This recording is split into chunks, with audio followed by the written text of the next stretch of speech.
Hello my kin, my name is Kin Ping, but you can call me Kin, and I'm back with the finale of the Rakarth Immortal Empire's Beasts Only series. Let me just start by saying that this series has been really awesome, both just for me in general playing it and for my channel, and I hope you guys feel the same. It's been really fun playing this, and yeah, this has been really fun. But this is going to be the final episode. Though this has been really fun, there's other stuff I want to do with this channel and everything, so I thought this would be a nice time to wrap it up on the 11th video. So basically this is going to be a little bit different. I'm going to talk about if you can actually win or beat Immortal Empires doing this campaign with a Beasts Only campaign, and if it's actually viable. And I'll talk about what it's like doing battles, what it's like with the auto-resolve, what it's like financially with the money, and then what it's like just in general and how fun the campaign is.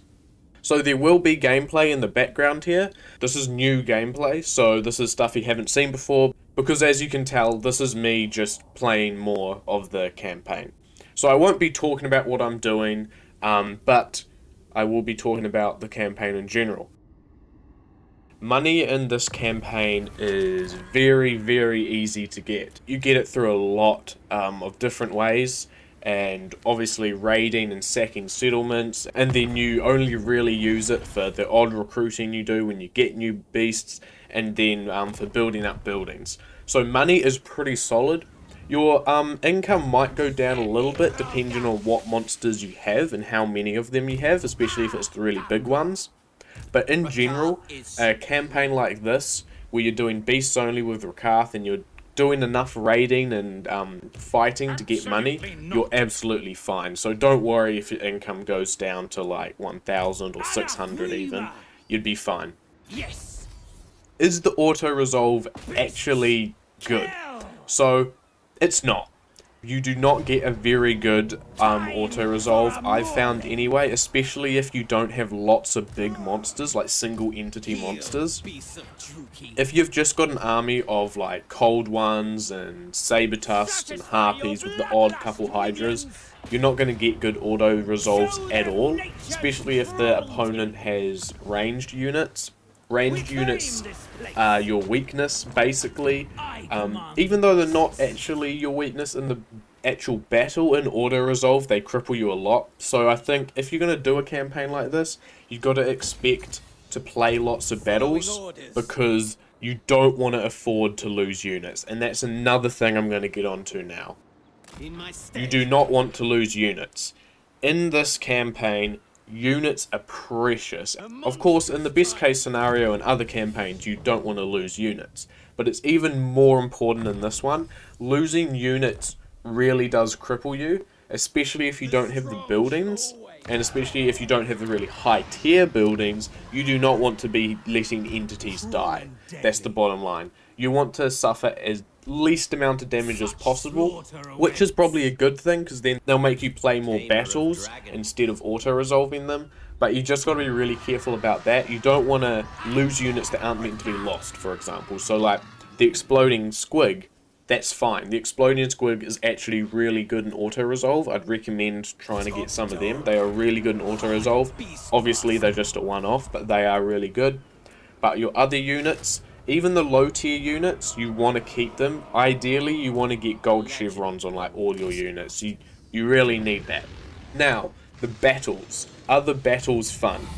I would say from my experience, the battles are really fun. They do get a bit tiresome eventually, but if you keep mixing it up with some ambush battles and some land battles and some like small settlement battles, and you have a variety of monsters and beasts, then the battles should be interesting, especially if you're going up against different enemies. But if you're going up against the same factions, doing the same kind of battles in the same area, it can get really boring.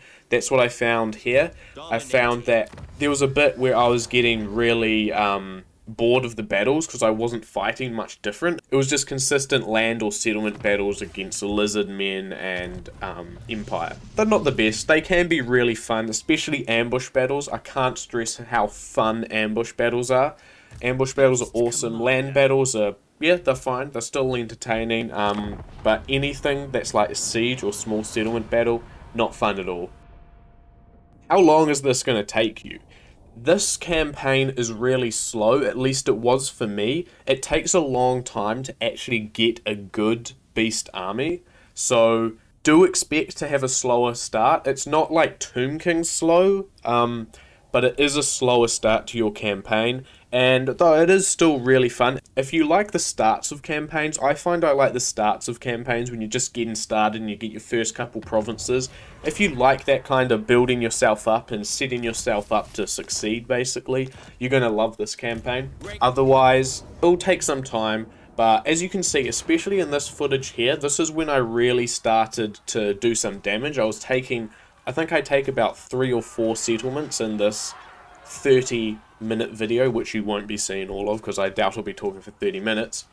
But it takes a long time, but you really pop off when you get all that, all those big monster armies, because they become quite formidable if you give them with the chevrons and if you've got Rakarth, and they become really, really strong. Obviously, this is totally viable with Rakarth, but with other factions, I'm not too sure. I think Rakarth is, obviously that's his gimmick, is beasts, and he's very well set up to do a whole campaign with just beasts. Other campaigns, I can't say for sure. I haven't played every single other campaign, but this is definitely the guy you want to go with if you're going to do that. Other factions, it'd just be way too difficult, because Rakarth basically has the option to go full-on beasts from the start, and that's really important. So, other campaigns is probably not viable, but this is the perfect campaign, and it is really fun. It's not just a gimmick, it is a really true, viable way of playing this campaign.